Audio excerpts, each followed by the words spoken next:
दशहरा बा पूरा दुनिया में भगती के पहरा बा। जय माँ जय जय शेरा वाली माँ। देखी चढ़ल नवमी दशहरा बा पूरा दुनिया में भगती के पहरा बा। मन के श्रद्धा पूरा दीजिए एगो ललकी पिया ललकी एगो ललकी चुनरिया मंगा दीजिए दुर्गा मैया से सैया मिला दीजिए। एगो ललकी चुनरिया मंगा दीजिए, दुर्गा मैया के दर्शन करा दीजिए।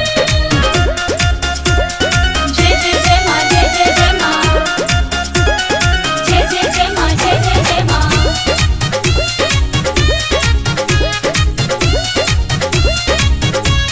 चली चली सैया जी माई दरबार चली।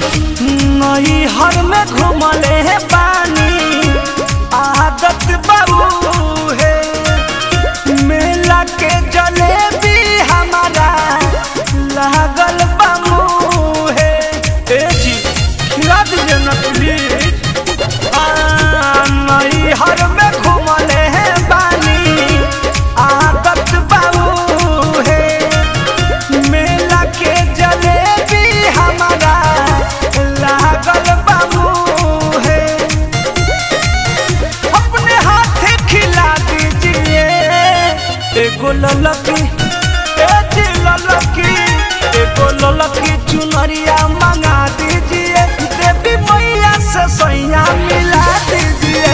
एगो ललकी चुनरिया मंगा दीजिए, दुर्गा मैया के दर्शन करा दीजिए।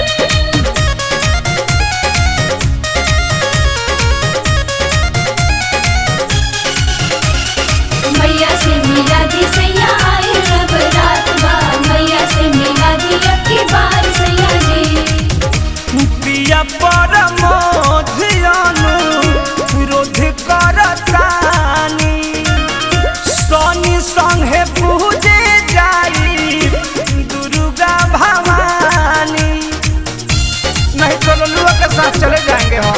हाँ पिया परमो धियानु विरोध करतानी देवरुआ पुलालू संगे पूजब भवानी।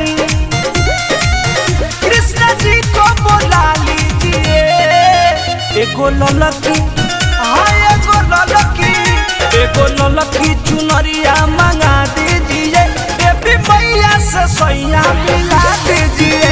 एगो ललकी चुनरिया मंगा दीजिए, दुर्गा मैया के दर्शन करा दीजिए। देखी चढ़ल नवमी दशहरा बा पूरा दुनिया में भगती के पहरा बा।